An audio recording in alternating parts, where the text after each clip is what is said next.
Okay, so we had a catastrophic failure with the chopstick cutting board.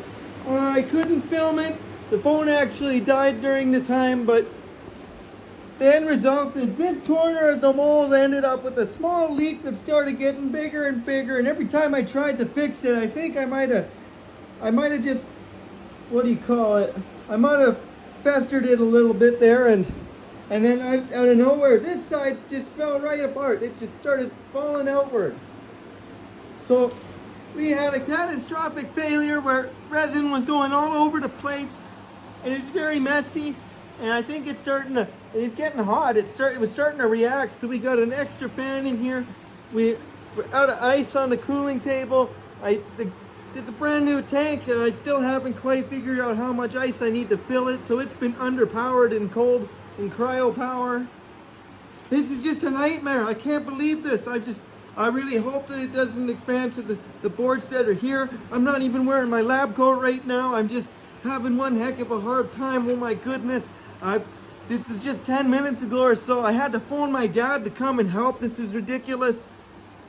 I know you're not supposed to pour a big 10-inch pour like this. Don't be giving me any crap in the comments, but I'm doing an experiment here, and I'll be honest with you, there's some people at the market, and they've got some cutting boards like with chopsticks in them, and that's why I'm doing this, because I want to drive them out, and they're doing consignment with someone else that makes these. So if they don't want to get driven out, maybe perhaps if I can come in and undercut the price, they might buy mine instead, because either way, I'm losing a lot of money here. Since I've been at the farmer's market, I've had at least a dozen people come with cutting boards, and they don't stay. I'm the one that stays. I'm the cutting board guy. But you know, every time they come in and out, I don't do as good during the time they're there.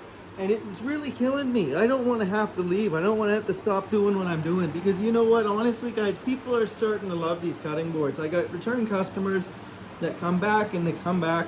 And we just recently started making them handles. Normally they're all square like this, and I'll round the edges over, and I'll give the sides a round over as well. Some of them will get a little hole drilled in them, and that's what suits as the handle so far. You can stick your finger in there and, you know, hang it and stuff like that. But I figured out this little technique due to I don't like wasting resin. So if I were to make a handle out of this cutting board, you probably cut it out on this side, right? Or over here, you know, you'd have to cut it out somewhere. Maybe you cut it out of the wood so you don't waste any of that expensive epoxy. Hence why I was freaking out so much about this. You can hear me going. I'm still trying to calm down about that. So I apologize. This is not how I normally act in my videos. They don't normally go on with me ranting for 3 minutes either. So maybe I'll edit some of that out. We'll see. So before I get too off topic, I'm going to throw in a nice groovy looking handle over here. It's going to probably... who knows, we'll draw it out and see how it looks first, but I'm thinking it's going to get round, and I'm going to try and keep that natural live edge in there. So we're going to round it out here, give it a little bit of like a bone shape, you know, like the end of a bone here, and just have that nice and gently curve back on out, so it's just nice and radiant and smooth, gradual. And then the inside is just going to be hollowed out to fit that same contour, and just give it a nice little handle there.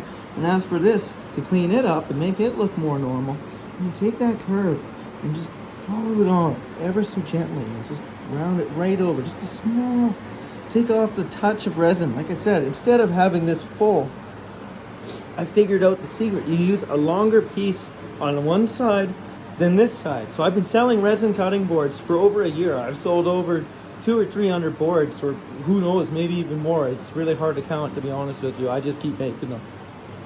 But I've only sold 5 or 6 now with handles. And honestly, the last one that we brought in, I had a bunch of spikes coming off the handle. It looked really cool. And it sold before I can even get a price tag on it in the store. So yeah, if you guys like the handles on the boards, if you like that idea and you want to see videos with more handles, let us know in the comments. We'll do that. If you guys want to see me doing more crazy pours like this giant one here that end up with catastrophic failures, that, you know, honestly, it's still full quite a bit. I started this pour last night, and the resin was getting pretty thick this morning, even with the cooling table. The ice was already melted by this morning in the tank. There's not much ice in there. I should show you it. Anyways, So there's still a lot of resin in here. So when this hardens, we'll see what happens. I'll see if I can fill it all the way back up. Yeah, like I said, it's getting hot. It's reacting. I should probably get out of here as soon as I can. I should probably close my cabinet. Have you guys ever seen this part of the room? You ever seen that?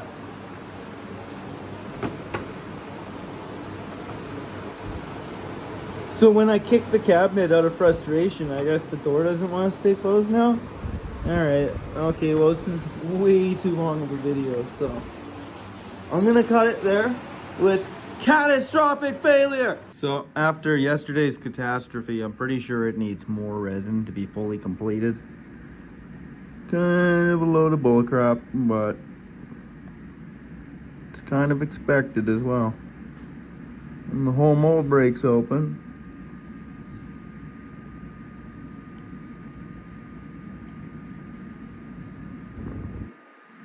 Oh yeah, you'd slide underneath that piece of plastic. Oh yeah.